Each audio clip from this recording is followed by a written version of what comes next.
AP liquor scam లో చంద్రగిరి మాజీ MLA Chevireddy Bhaskar Reddy వ్యక్తిగత సహాయకులను వరుసగా సిట్ బృందం అదుపులోకి తీసుకుంటోంది. ఇప్పటికే గిరి అనే గన్మ్యాన్ ను విచారించిన సిట్ బృందం బాలాజీతో పాటు మరో ఇద్దరిని కూడా అదుపులోకి తీసుకుంది. వీరితో పాటు గతంలో చెవిరెడ్డి వద్ద పనిచేసిన మరికొందరిని విచారించేందుకు రంగం సిద్ధమైనట్టుగా ప్రచారం జరుగుతూ ఉండటంతో గతంలో ఆయన దగ్గర పనిచేసిన వారంతా కూడా ఉక్కిరి బిక్కిరవుతున్నారంట. ఇప్పుడు ఈ వ్యవహారం అటు తిరిగి ఇటు తిరిగి చెవిరెడ్డి మెడకు చుట్టుకోవటం ఖాయం అన్న అభిప్రాయం వ్యక్తమవుతోంది.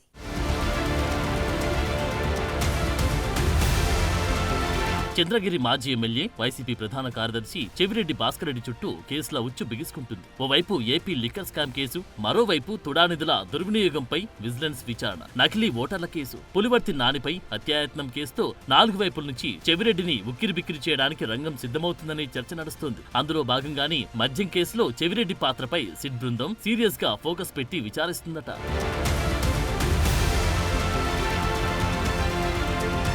వైసీపీలో సీనియర్లు ఎంతమంది ఉన్నా జగన్మోహన్ రెడ్డికి అత్యంత నమ్మకమైన వ్యక్తి చెవిరెడ్డి భాస్కర్ రెడ్డి అనేది జగమెరిగిన సత్యం. దాంతో పాటు అప్పట్లో బీఆర్ఎస్ అధినేతకు సైతం నమ్మకమైన వ్యక్తి. 2023 తెలంగాణ శాసనసభ ఎన్నికల్లో కేసీఆర్ కు మద్దతుగా వ్యూహరచన చేసి బొక్కబోర్ల పడ్డారు. ఓ రకంగా జగన్ కి కేసీఆర్ కి మధ్య అనుసంధానకర్తగా కూడా పనిచేశారంటారు. విజయసాయిరెడ్డిని దూరం పెట్టిన తర్వాత ఆ స్థానంలో చెవిరెడ్డి పనిచేశారని అప్పట్లో పెద్ద ఎత్తున ప్రచారం కూడా జరిగింది.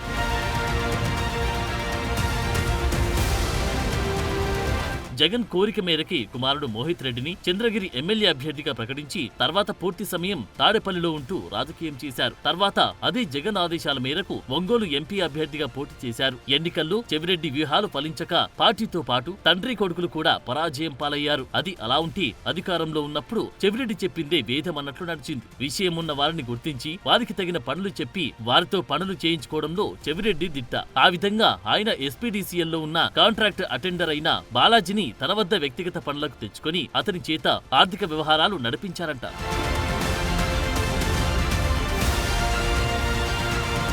చెవిరెడ్డి చెప్పిన మాటలు చేస్తూ వచ్చిన బాలాజీ మఠం భూముల్లో అత్యంత విలాసవంతమైన భవనాన్ని నిర్మించుకున్నారు. అది ప్రస్తుత మార్కెట్ ధర ప్రకారం స్థలంతో కలిపి ఏకంగా 15 కోట్లకు పైగా చేస్తుందట. తిరుమల నగర్ క్రాస్ రోడ్ లో మొత్తం చెవిరెడ్డికి సంబంధించిన గన్మెన్, ఆయన నమ్మకస్తులు, ఆయన డ్రైవర్లు, పిఏలు బ్రహ్మాండమైన విలాసాలు ఏర్పాటు చేసుకోగలిగారు. అప్పటికి అక్కడున్న నివాసాలను చెవిరెడ్డి అధికారంలోకి వచ్చిన తర్వాత అప్పట్లో ఉన్న కిరణ్ కుమార్ అనే రెవెన్యూ అధికారి సాయంతో పడగొట్టించి ఆ స్థలాలు తన వారికి కట్టబెట్టారన్న ప్రచారం జరుగుతోంది. తన వారి కోసం 6వ క్రాస్ కు సంబంధించిన రహదారికి తుడానిధులతో సిమెంట్ రోడ్డు కూడా నిర్మింపజేశారు.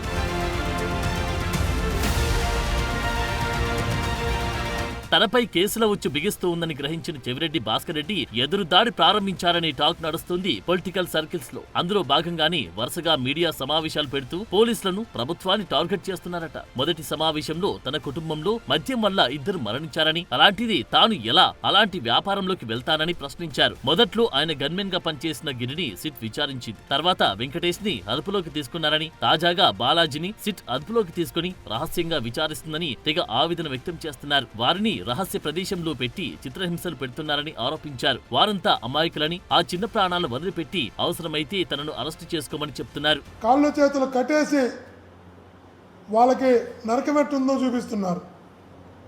కారణం ఒకటే, వాళ్ళు అడిగేది ఒకటే, మీరు సంతకాలు పెట్టాలి, భాస్కర్ రెడ్డికి సంబంధం ఉంది, మీరు మేము చెప్పినటువంటి స్క్రిప్ట్ని వీడియో చేయాలి అని ఒక రహస్య ప్రదేశంలో పెట్టి, సిట్లో కూడా కాదు, గత 3 రోజులుగా ఆదివారం నుంచి ఈరోజు మంగళవారం ఒక రహస్య ప్రదేశంలో పెట్టి వాళ్ళకి నరకం చూపిస్తున్నారు. మీరు ఏం సాధించబోతారో అర్థం కావడం లేదు, మీరు ఏం సాధించాలనుకుంటున్నారో అర్థం కావడం లేదు.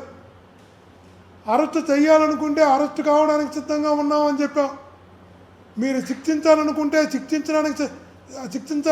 శిక్షలు ఎదుర్కోవడానికి, అన్యాయంగా మీరు ఏ శిక్ష విధించాలనుకున్నా దాన్ని ఎదుర్కోవడానికి సిద్ధంగా ఉన్నామని చెప్పాం. మీరు జైలుకి పంపాలనుకుంటే మీ సిట్టు కార్యాలయానికి వస్తాం, అరెస్టు చేసి జైలుకి పంపండి అని చెప్పాం. కానీ చిన్న చిన్న ప్రాణాలను చంపేయద్దు అంటున్నాం, చిన్న ప్రాణాలకు నరకం చూపించద్దు అంటున్నాం, చిన్న ప్రాణాలు జీవితం అంటే భయపెట్టేలా చేయొద్దు అంటున్నాం.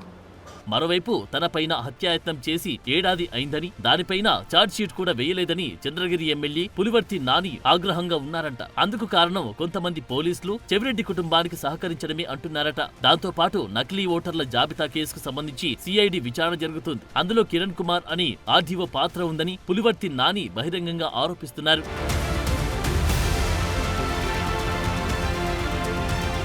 చెవిరెడ్డి తుడా చైర్మన్ గా ఉన్నప్పుడు జరిగిన తుడా నిధుల దుర్వినియోగంపై విజిలెన్స్ విచారణ కూడా పూర్తి కావచ్చినట్టు తెలుస్తోంది. మొత్తం మీద చెవిరెడ్డికి గడ్డుకాలం నడుస్తుందని అంటున్నారు. తనపై కుట్రకు పోలీసులు అత్యుత్సాహం చూపుతున్నారంటున్నారు చెవిరెడ్డి. గత మీడియా సమావేశంలో డీజీపీని తప్పుపట్టిన చెవిరెడ్డి తాజాగా మాజీ డీఐజీ ఘట్టమనేని శ్రీనివాస్ పై ఆరోపణలు చేస్తున్నారు. ఇలా చేయడం పాపమని మాకు కూడా తెలుసు, కానీ ఘట్టమనేని శ్రీనివాస్ గారు విపరీతంగా ఫాలోఅప్ చేస్తున్నారు.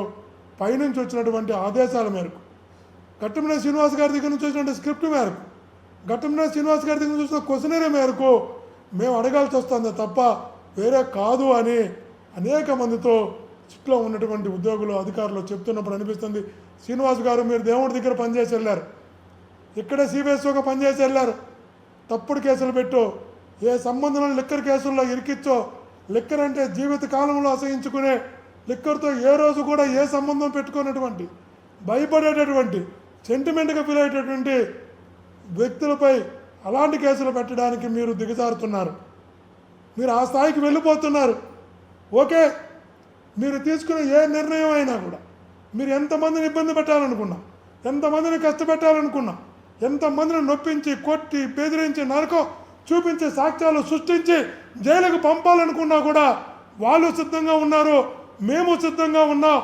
దేవుడు ఉన్నాడు మా వెనకాల, దేవుడు ఖచ్చితంగా మా వెనకాల ఉంటాడు. ఖచ్చితంగా చెప్తున్నాం, ఈ పాపాల ఊరికే పోవని కూడా చెప్తున్నాం. ఎదుర్కొంటా.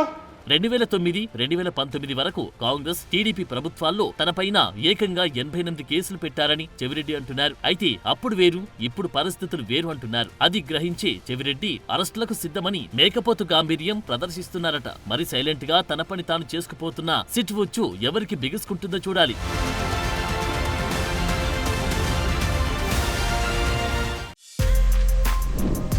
For more videos like this, subscribe Big TV channel.